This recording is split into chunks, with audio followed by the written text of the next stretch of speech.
चलिए आज एक बहुत ही दिलचस्प दिन की बात करते हैं। एक ऐसा दिन जब दुनिया की सांसें एक बड़े संकट को लेकर एक जगह अटकी हुई थीं, लेकिन ठीक उसी वक्त एक देश अपनी धुन में अपने भविष्य को बनाने में लगा हुआ था। तो चलिए सीधे मुद्दे पर ही आते हैं। दिन की शुरुआत हुई प्रधानमंत्री नरेंद्र मोदी की एक बिल्कुल साफ और दो टूक चेतावनी के साथ।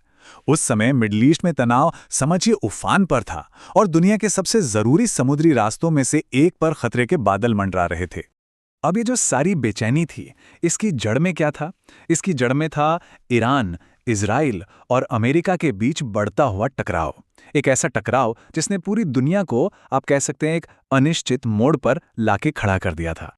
और देखिए, ये सिर्फ कोई हजारों मील दूर की खबर नहीं थी कि हम इसे नजरअंदाज कर दें। नहीं, इसका सीधा सीधा असर ग्लोबल ट्रेड पर पड़ रहा था और हालात ऐसे बने कि भारत को भी हाई लेवल डिप्लोमेसी के मैदान में उतरना ही पड़ा। अच्छा, अब यहां पर एक बात वाकई बहुत दिलचस्प है। वो ये कि जमीन पर तो लड़ाई चली रही थी, लेकिन एक और जंग थी जो लड़ी जा रही थी, इंफॉर्मेशन वॉरफेयर की। मतलब दोनों तरफ से ऐसे ऐसे दावे किए जा रहे थे जो एक दूसरे से बिल्कुल उल्टे थे। और इसका नतीजा, पूरी दुनिया में कंफ्यूजन और अनिश्चितता का माहौल।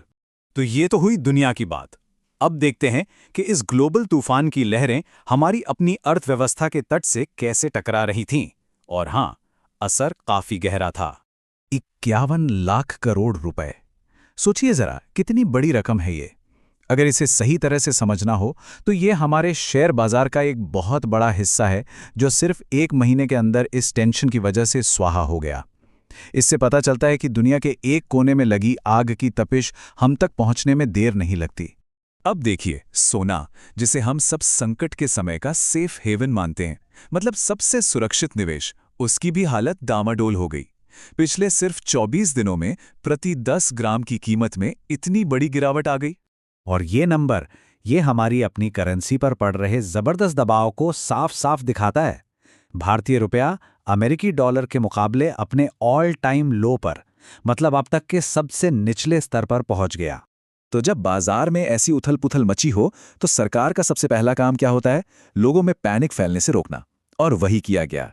इस बात पर पूरा जोर दिया गया कि जो जरूरी चीजें हैं उनकी सप्लाई बनी रहे और अफवाहों पर लगाम लगाई जाए। लेकिन जानते हैं, किसी भी देश की कहानी सिर्फ इस बात से नहीं लिखी जाती कि उसने संकट का सामना कैसे किया। जब पूरी दुनिया बाहरी झटकों से जूझ रही थी, उस वक्त भारत के अंदर क्या चल रहा था, ये जानना भी उतना ही जरूरी है। और ये देखिए, ठीक उसी दिन जब दुनिया की सांसें उस ग्लोबल क्राइसिस में अटकी हुई थी, भारत एक बहुत बड़ी घरेलू लड़ाई पर फोकस कर रहा था, टीबी के खिलाफ जंग। ये एक ऐसा कदम था जो सारा ध्यान दुनिया के तनाव से हटाकर सीधे देश के लोगों के स्वास्थ्य पर ले आता है। ये जो टाइमलाइन है, ये दिखाती है कि ये लड़ाई कितनी लंबी और मुश्किल रही है, लेकिन भारत ने इसे जड़ से खत्म करने का एक बहुत बड़ा, एक एम्बिशियस लक्ष्य तय किया है। और सबसे बड़ी बात यह है कि ये लक्ष्य किसी भी बाहरी संकट से डिगा नहीं। तो असली बात पता है क्या है? संकट के दौर में भी देश को भविष्य के लिए तैयार करने का काम रुकता नहीं है, बल्कि सच तो ये है कि वो और भी ज्यादा जरूरी हो जाता है। एक उदाहरण देखते हैं, जैसे कि रिजर्व बैंक ऑफ इंडिया का ये नया नियम। इसको ऐसे समझिए, जैसे अब हमारे डिजिटल दरवाजे पर एक नहीं बल्कि दो दो ताले होंगे। पहला ताला तो वही है, हमारा पिन या पासवर्ड, लेकिन अब 1 अप्रैल से एक दूसरा डायनामिक ताला भी जरूरी हो जाएगा, जैसे हमारा फिंगरप्रिंट या फिर फोन पर आया हुआ कोई खास कोड। और इससे होगा ये कि डिजिटल फ्रॉड करना लगभग नामुमकिन हो जाएगा। और ऐसा नहीं है कि ये सब सिर्फ नेशनल लेवल पर हो रहा है, नहीं, स्टेट लेवल पर भी भविष्य की नींव रखी जा रही थी।